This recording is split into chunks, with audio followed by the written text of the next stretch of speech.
So we are going to be looking at limit of a function. The method we use for limit, we have direct substitution method, we have factorization method, L'Hospital method. So I'm going to explain direct substitution method.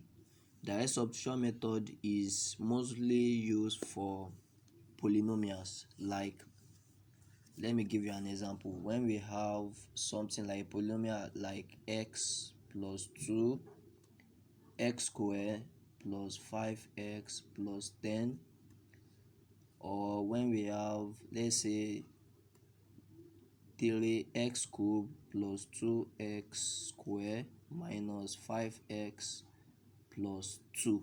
These are polynomial, so mostly we use direct substitution for a polynomial like this. So let's look at example.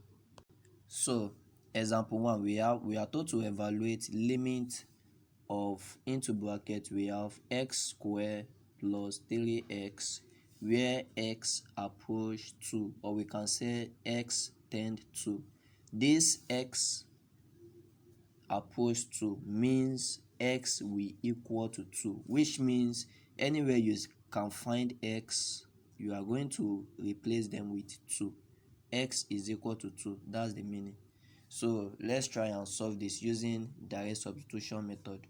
So what we are going to do is that solution. So we know that x approach to, which means x is equal to 2. So we can see what we have here. We have limit of x squared, which means we'll be having 2 having power of 2. 2x is our 2, so we are going to change it. Then we have plus 3 into x, which is our 2 also, so we can open bracket and put our 2. So from here we'll be having 2 raised to power 2 will give us 4, plus then 3 times 2 will give us 6. So when we add it together we have 10. So the limit of x squared plus 3x when x approaches 2 is equal to 10. The answer is 10. So example 2, we can use direct substitution to solve this also. So we can see that we are having limit of 5x having power of 4 where x approach 2, which means x is equal to, x approach 1, which means x is equal to 1.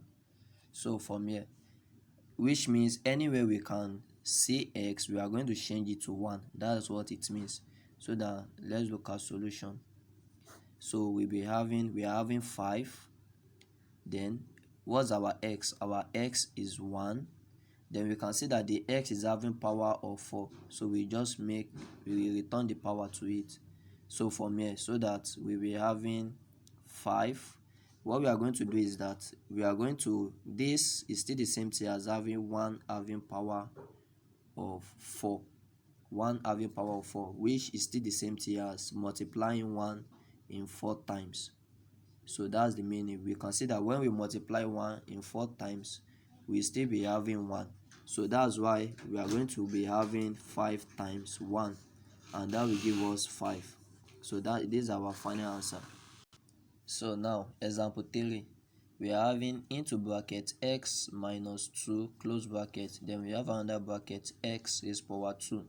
So this, I'm going to try to solve it in 2 ways, and we can see that x approach 3. Remember, which means x will equal to 3. That's what it means. When x approach 3, x equal to 3, which means anywhere we can find x, we are going to change it to 3. So solution. So bracket, when we have our bracket, after our bracket we have 3, we have x, which is our 3. We can see, so that will give us 3 minus then 2. Then we close the bracket, another bracket, we can see we are having x squared, which our x is 3. That's 3 having power of 2. So here we'll be having 1. That's 3 minus 2, 1. We close the bracket. This will give us what? That will give us 9. 3 raised to power 2 is still the same thing as 3 times 3, and that will equal to what? That's 9. So when we multiply this together, we'll be having 9.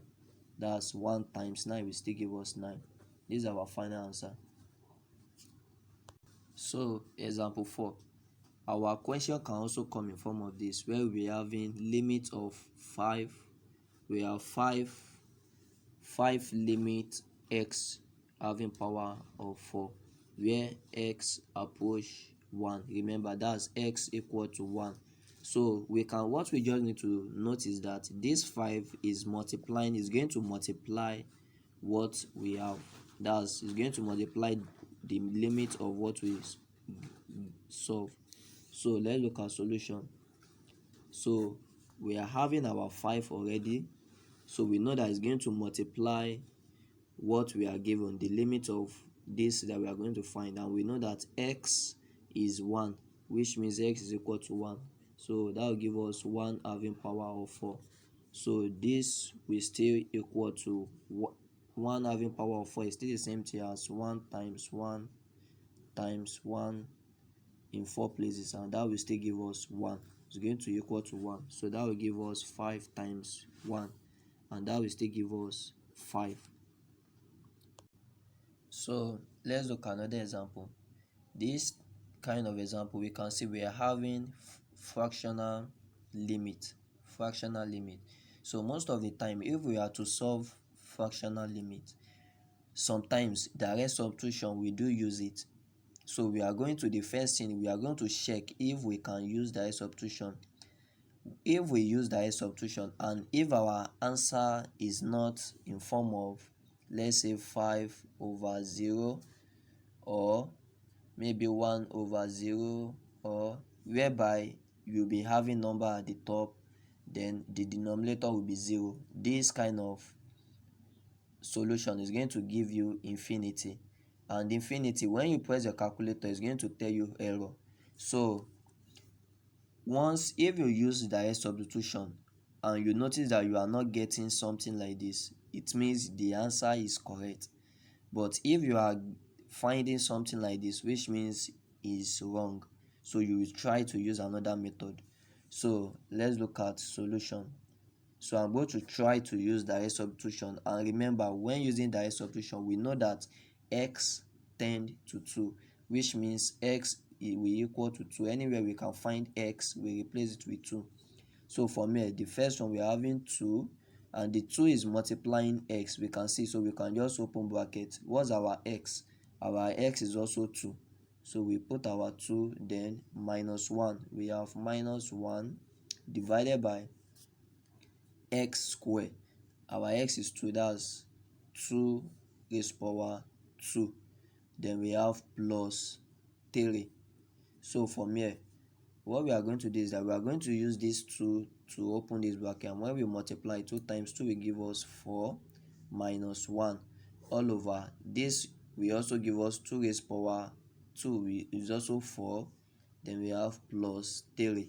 So from here, we are going to subtract this from here. We have 3/7. So now this solution is correct because it's not in form of this, whereby you'll be having 5 at the top or 0 at your denominator, or it can be any number at the top, but the denominator will always be 0, and that's what we call infinity. Your calculator will give you error.